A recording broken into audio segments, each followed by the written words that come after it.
So friends, that's the new Ioniq 2019. It's actually not new anymore.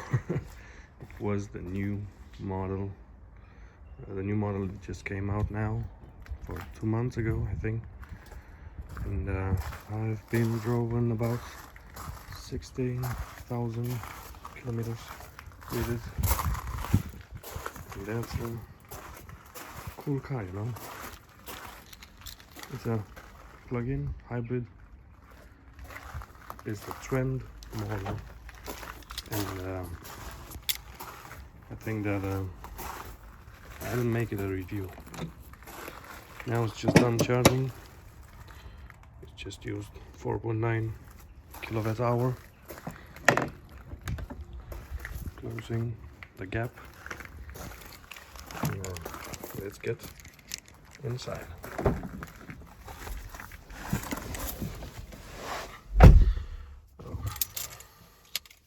That looks nice.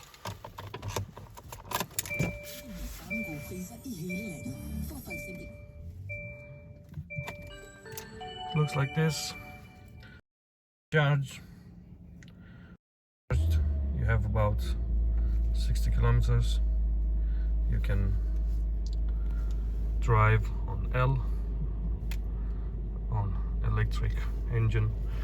The engine starts now because there are only 6 degrees outside, and I tell you what, this car is amazing. You know, it looks good, drives well. You get the automatic gearbox, which is perfect. You have the wireless charging, you have Apple CarPlay, you have climate.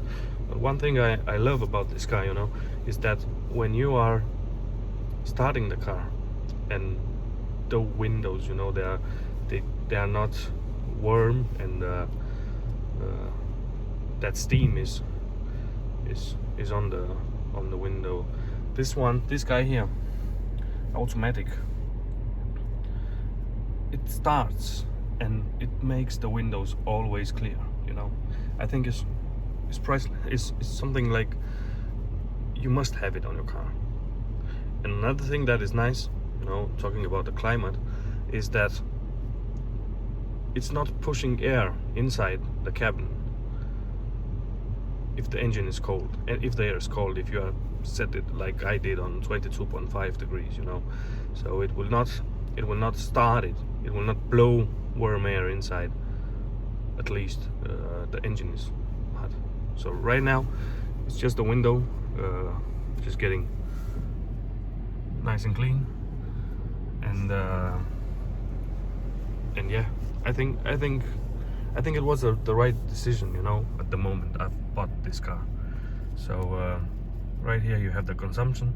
It is what it's using right now. I think even if the engine is started, you know, it's on P, and I'm giving it gas. You can barely hear it.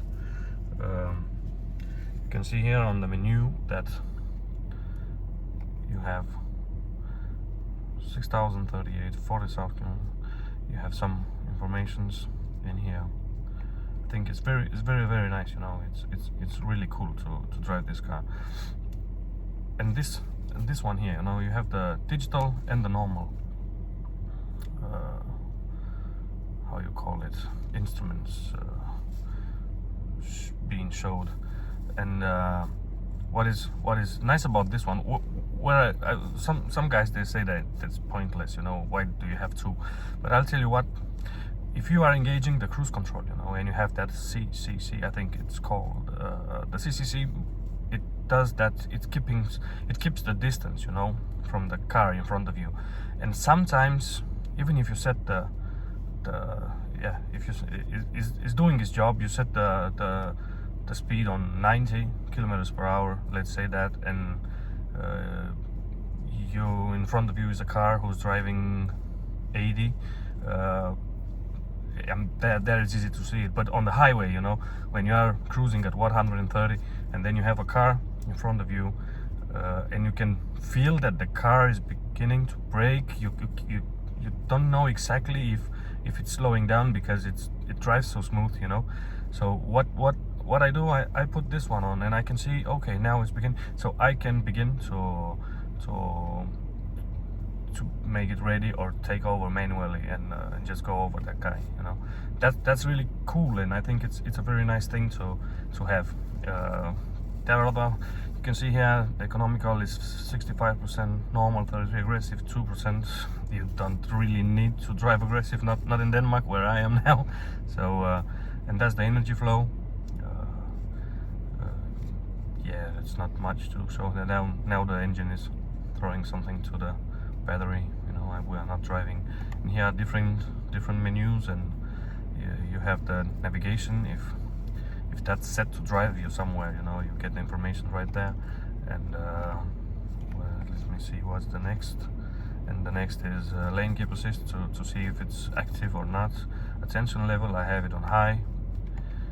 You have the tab radio, which is nice to have. I'll tell you that. The tire pressure, you can only just it only shows it if you drive. That's 12,035 kilometers until the next service. I had it for the first service. I don't know if it's relevant, you know, but the price was not so big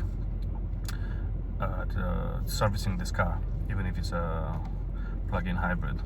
And you have here some other menus, some driver assistance, you know, lane safety, driver attention, SCC response, forward collision, and coasting guide, start coasting, you know.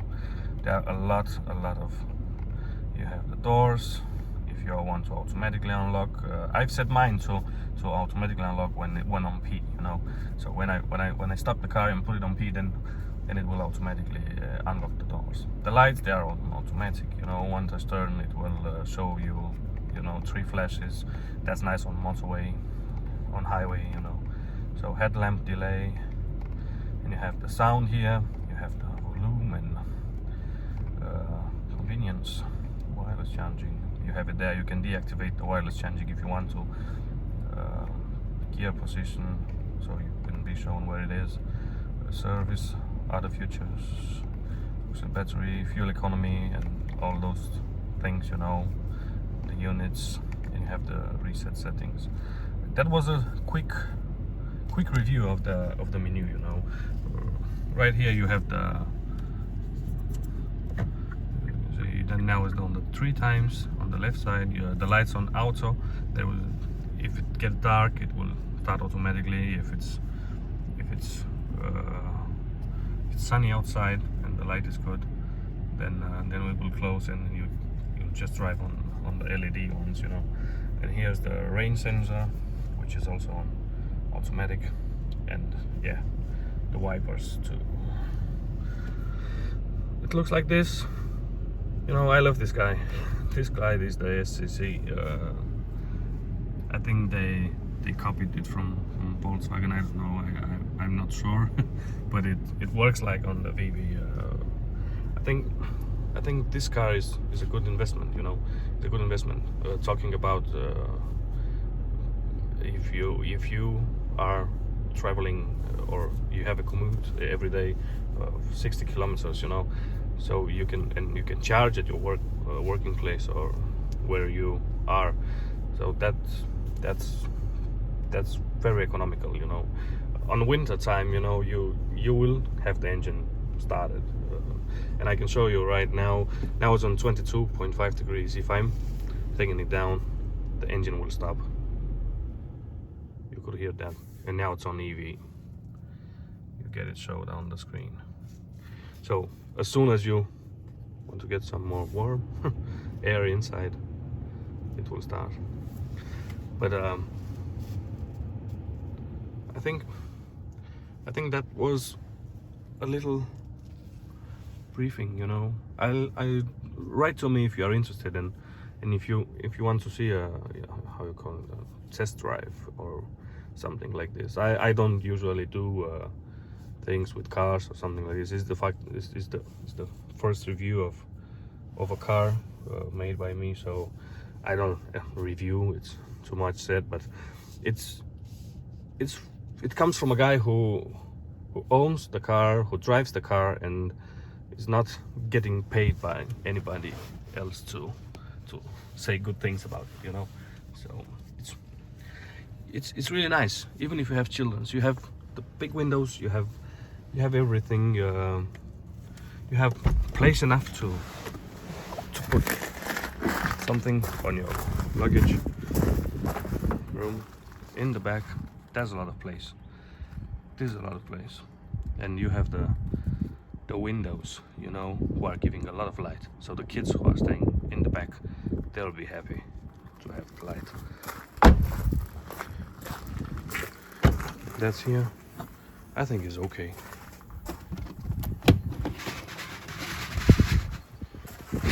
I think it's quite okay, the place. And you have the subwoofer here. You have, then it's an extra battery, I think. That started again because it got cold inside.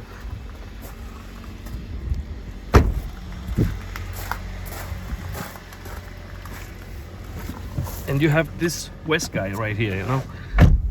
If you want to cruise silent, just put this one, and it will not make that artificial engine sound as it does it now to aware the others. I don't know if you can hear it, but while the West is out, there's no sound when you are driving backwards.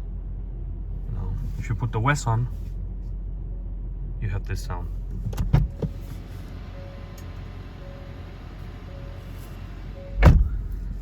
It's just for the others to be aware that you are.